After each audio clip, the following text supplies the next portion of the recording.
সংযুক্ত আরব আমিরাত ইউএই এবং বাংলাদেশের ভিসা পরিস্থিতি নিয়ে 2026 সালের শুরু থেকে কিছু মিশ্র তথ্য এবং গুরুত্বপূর্ণ আপডেট পাওয়া যাচ্ছে। আপনি যে সুসংবাদের কথা বলছেন সেটি মূলত নির্দিষ্ট কিছু ক্যাটাগরি এবং দীর্ঘদিনের স্থবিরতা কাটানোর উদ্যোগ নিয়ে। নিচে 2026 সালের বর্তমান পরিস্থিতি ও সুখবরগুলো বিস্তারিত তুলে ধরা হলো। দক্ষ পেশাজীবীদের জন্য সুযোগ, স্কিল্ড প্রফেশনালস। সবচেয়ে বড় সুখবর হলো ডাক্তার, ইঞ্জিনিয়ার, নার্স, আইটি বিশেষজ্ঞ এবং শিক্ষকদের মতো উচ্চ দক্ষতা সম্পন্ন পেশাজীবীদের জন্য ভিসা কার্যক্রম এখন অনেক বেশি সহজ করা হয়েছে। অনেক ক্ষেত্রে কোম্পানিগুলো সরাসরি বাংলাদেশ থেকে কর্মী নিয়োগের প্রক্রিয়া পুনরায় শুরু করেছে। 2. ভিজিট ও ট্যুরিস্ট ভিসা আপডেট। 2026 সালের শুরুতে দেখা যাচ্ছে যে ব্যক্তিগত উদ্যোগে ভিজিট ভিসা পাওয়া আগের চেয়ে সহজ হয়েছে।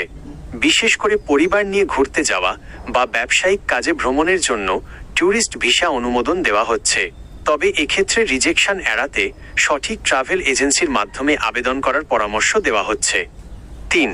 গোল্ডেন ভিসা এবং বিশেষ ক্যাটাগরি। সংযুক্ত আরব আমিরাত তাদের গোল্ডেন ভিসা এবং গ্রিন ভিসা প্রোগ্রাম আরও বিস্তৃত করেছে।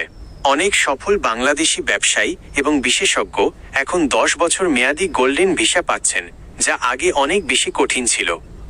4. ভিসা ট্রান্সফার ও ইন কান্ট্রি স্ট্যাটাস চেঞ্জ।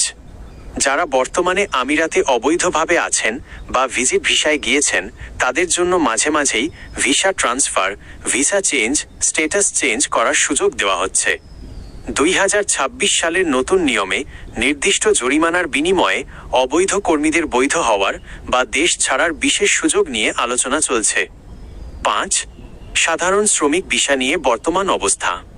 সাধারণ বা অদক্ষ শ্রমিকদের, যেমন কনস্ট্রাকশন বা ক্লিনার জন্য ভিসা এখনো পুরোপুরি আগের মতো অবাধ হয়নি।